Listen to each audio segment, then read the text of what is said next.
আমরা বলবো আপনাদের মধ্যে আপনাদের মনে নতুন করে গুম করার পরিকল্পনা জাগ্রত হয়েছে, সেজন্য আপনারা গুম অধ্যাদেশ বাতিল করতে চান। আপনারা এতদিন মাজলুম ছিলেন, এখন জনগণের আবেগকে পুঁজি করে ক্ষমতায় গিয়ে আপনারাও জালেম হওয়ার পরিকল্পনা হাতে নিয়েছে। আমরা স্পষ্ট বলে দিতে চাই, বাংলাদেশ হাসিনার মতো জালেমকে মেনে নেয় নাই। নতুন করে যারা জালেম হতে চাইবে তাদের ঠিকানাও বাংলাদেশে থাকবে না।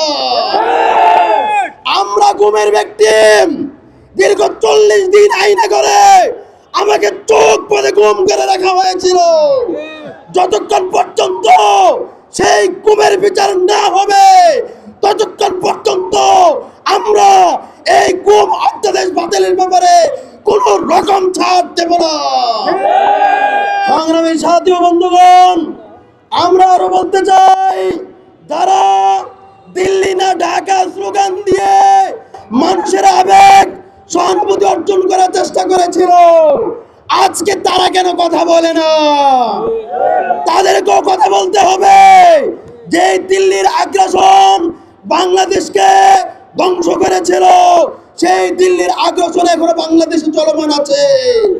ক্ষমতার পালাবদল হয়েছে, মেকানিজম বদল হয় না। ক্ষমতার ব্যক্তিরা বদল হয়েছে, দাদাদের আদেশ বদল হয় না।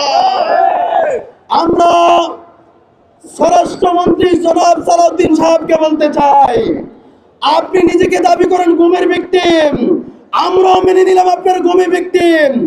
আপনি যদি গুম হয়েই থাকেন তাহলে কেন গুম অধ্যাদেশ বাতিল করার ব্যাপারে আপনার এত সাধ জাগ্রত হয়েছে? নাকি আপনি নতুন করে গুম করার মাস্টার মাইন্ড হিসেবে আবির্ভূত হতে যাচ্ছেন? সংগ্রামী সাথী ও বন্ধুগণ, আপনারা জানেন মাওলানা আতাউর রহমান বিক্রমপুরী ভাইকে অনর্থক গ্রেফতার করা হয়েছে। ওনাকে গ্রেফতার করে কোনো মামলা দিতে পারে নাই। মামলা দিতে না পারার কারণে ওনাকে গ্রেফতার করে ডিটেনশনে গ্রেফতার দেখানো হয়েছে।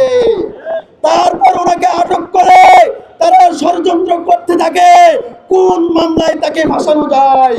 কোন মামলা দিতে না পেরে অবশেষে প্রথম আলো ডেইলি স্টারের অজ্ঞাতনামা 300-400 আসামির মধ্যে মাওলানা আতাউর রহমান বিক্রমপুরীর নাম গ্রেফতার হওয়ার 2 মাস পরে যুক্ত করা হয়েছে।